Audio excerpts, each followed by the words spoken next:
Hey y'all, it's Toby, and I'm back again with a video after heaven knows how long. I am really sorry. I've been really busy with work and school stuff and just a lot of stuff. There's also the fursuit being commissioned, which had to change makers because of a whole bunch of drama, but whew, back on track. I promise it's gonna be great. I have a new intro that you probably saw, and then I'm gonna have a new outro. I'm just really excited, to be completely honest. It's really hard to find inspiration for these videos because, trying to be original and trying to be doing stuff like that, therefore, saying I want to be original. Today, the video is going to be about how I came out as a furry and how everybody found out and how everybody really took that. So yeah, so let's get started. So basically how it all started is, like, in my past video I explained that I really wasn't, the best. I was in the closet. I was very in the closet when it came to talking about furry related things with non-furry people. But even worse, I never even talked to anyone inside the fandom until probably about last year. And saying that, I was a furry since like 2015, 2016, and I was only talking to my friend who introduced me to the fandom. I was too scared, really, to talk to anybody else. I was very reserved, but also I was, afraid I was gonna cringe. So I really just kind of like stayed away from that until I fully fledged, like, just dove in. First thing I think I really did was Furry Amino. The community there is really nice, there's a lot of young furs there, and for me, that's no problem. I like talking to people of all ages. So, getting that aside, I started getting, confident when it came to being a furry and really, like, interacting with other people. Then I started thinking about cons. The first con I really thought of going to was probably FWA 2016. And, that was back then. I'm a planner. If you know me in real life, I am a planner. Like, when it comes to cons and stuff like that, trips, I really like to plan everything. So I was the kind of person, but since I was 16 and younger, I really actually didn't have the financial backings to do all this stuff. So I would dream big, like a lot of younger furs do. Dream big and then not actually go to any conventions. So when it came to that, I would always want to do things, but I never talked about being a furry to my real life friends.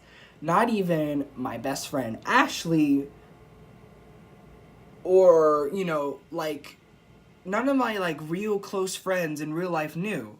It was my friend Jordan. She knew. But, it took me a long time to talk to her about it. So I really wasn't, that comfortable with it because I knew the public eye of the furry fandom, the public perception, wasn't the best thing on earth. So I decided not to, while I was still in high school, while I still had, my popularity in check, I wasn't gonna go around screaming like, I'm a furry. That has changed. After all of that, I decided this year that I actually really wanted to get serious about this whole entire furry thing. So I decided I was gonna go to a furry convention. Finally. And since FWA is in my home state of sweet Georgia, I decided I actually did want to go to this one really bad, because it's only like 45 minutes, roughly, southwest from where I live. It's very close. So I decided I want to go. Once again, I didn't tell anybody really where I was going. I told my job I was going to a convention, and they asked what kind of convention. And I'm pretty sure a lot of the older furs have been in this situation. when they're not really comfortable about saying, I'm going to a convention filled with fluffy animals, alcohol, and strobe lights. Like, it's not really like the thing that you just go out and like yell at people. So, I did what a lot of us do. I go, it's like Comic-Con, but like with animals. Like, I did that. I told him that. I told my boss I was going to a Comic-Con of some sorts in Atlanta, and there was like EDM music and stuff like that. I really didn't talk much about that. So basically, when it was time to go, I started recording. Basically the only thing that's on this channel is my FWA stuff. So you guys know I filmed the way there, and I started filming. I have a full range of social media. I have Snapchat, Instagram, Twitter, but I really only use Twitter for furry stuff. I don't have a real life Twitter and stuff like that. But when it comes to my social media, I don't have a furry one and a regular one. I just have my personal one. At that time. Now I've created, other ones except Snapchat. My Snapchat is just my Snapchat.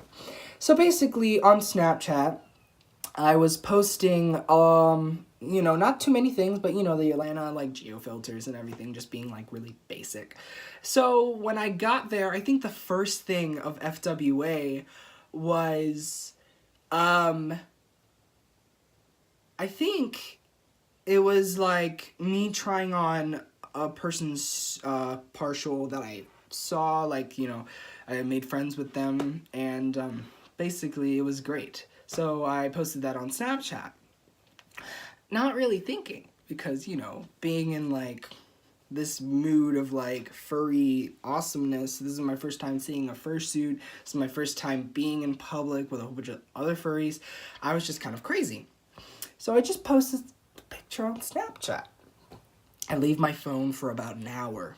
And next time I look at my phone, I'm not kidding, at least 30 Snapchat notifications, at least, from all sorts of people. So I was like, okay. So, like, I read each of them. I started going through them. Some people I don't talk to. Some people I actually do talk to. So I started, like, scrolling through them.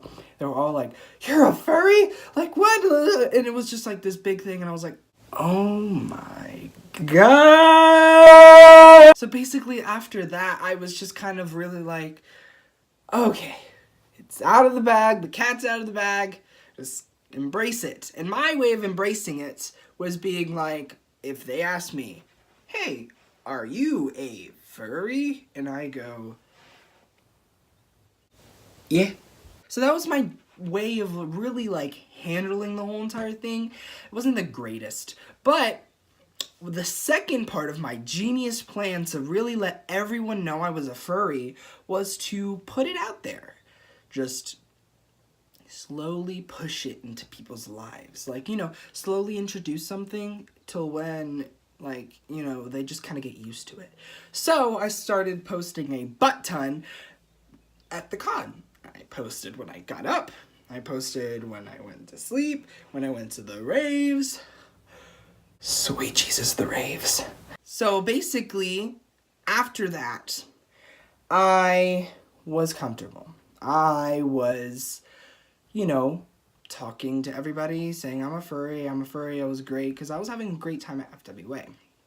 The really bad part came when I came back home. Because a lot of people weren't really paying attention, or just, like, were reserving their questions till I got home, which is fine and dandy. So I get home, I'm all fine, I'm all dandy, and I'm posting on Snapchat, and I'm more comfortable. Like I've been saying, I am more comfortable now saying I'm a furry than I was months ago. So I have a collar, I have a doe tail, like a little deer tail. I was more comfortable with everything. So, and I posted a few things about those, and then the real ones started pouring in. See, you start recognizing who your real friends are in, like, when you do something abnormal. What we do as furries is abnormal to the more normal public, to like the normal just population. So, some of them were jokes. Some of them were like a little more like, a little hurting, and people blocked me. Like from school. These aren't strangers that I met online. These were people that in my personal life that thought me being a furry was like the worst thing on earth. So they decided to block me, berate me, call me names and stuff like that. And it wasn't really that, horrible. So I started losing people left and right. And I really didn't talk to my parents about what I had been doing. My mom, I love her to death. She's a very invasive person.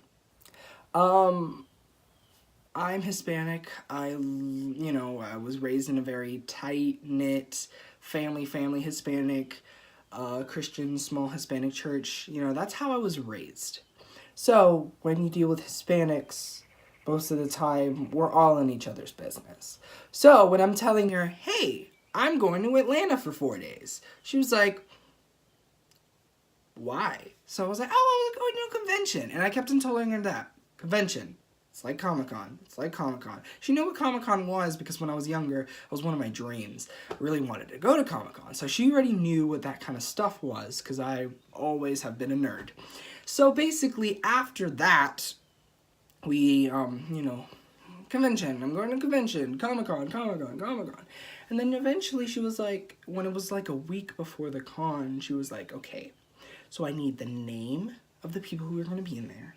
I need the phone numbers of the people that are going to be there, how long you're going to be there, the address. It was just like this long list, and I was just like, oh, man, I guess I'll give you like my best friend's phone number. I'll give you Abby's phone number here, And this, that, and the other happened, and she was like, but I need to know the convention name. And I was like, it's at the Marriott Marquise. It's fine. It's in Atlanta, Marriott Marquise. And she was like, I need to know the convention name. And I was like, ah. And I was stalling. I was just like, ah. And then I got mad. And she was like, I need to know. And I was like, why do you need to know? It's a convention. It's going to be fine. And then she was like, I need to know. And I was like, it's called FWA. It's about furry animals. I'm a furry. It's fine, Mom. And I just ran off to I basically ran off to my room, and I was upset because, like I said, I didn't like talking about it. I still thought it was weird to talk about openly. And my mom, like later on, she was like, "Oh, I researched the furry that you talked about. It's pretty nice. It's pretty cool." I was like, "Okay." So, I dropped that one. But when I came back to the con, I had all my, stickers and t-shirts that I bought, and me being like a little kid, I was like, look what I got. And I spread it all out on the floor. I was like, this, and this. And they were like, okay. So, And then one day, we went out to breakfast at IHOB. And basically, I was like, oh, blah, blah, blah, blah. And when I get, upset, when I get sad, I watch my FWA Q&A video. It always makes me laugh because, I can't make quality videos like that anymore. I have to make videos like these. So basically, I showed my dad and mom my FWA videos. Well, mostly the con walkthrough one that I have. And I was really, to put in simpler terms, I was shook. Because my parents were way too interested in the furry fandom. They were way too oh wow, that's cute. Oh my god, those suits are so they were way too invested. Which, for some people are like, oh, that's great, because my parents didn't take it well. I mean, my parents just dove right in. They're like, oh, I would love to go. And I was like, no. No. So, it was just one of those things where I have parents that for the first time in my life are accepting of one of the things I do. So yeah, well, that wraps up the video. I hope you enjoyed. I hope you liked everything that I had to say. Basically how I came out as a furry and how most of the people in my life found out. I just want to thank you for sticking around this long. I think I have like 36 subscribers. You have no idea how happy this makes me. Like, I have 36 people that watch my videos. That's all that matters to me. I really like that. Thank you so much for your support. Subscribe, share this video everywhere. Share it on your Twitter, your Amino, everywhere. I just want to reach more people. And the more people I have, the more ideas I can get from people. I said this in my previous video that I like getting ideas, but with not a lot of people, there's not a lot of ideas flowing. So if you guys could share it, I would really appreciate it. Another thing I would like to talk about right in the end of this video is basically my plans for the next convention. If you follow my Twitter or, anything else, Telegram, I am going to Midwest Fur Fest 2018, so I'm very excited about that. We'll be going with a couple of friends, and I'm looking to have a blast because, it's like the biggest convention ever, so I really enjoy that. I just wanted to talk about something really quick. I had this idea that I'm going to start doing at the end of each video.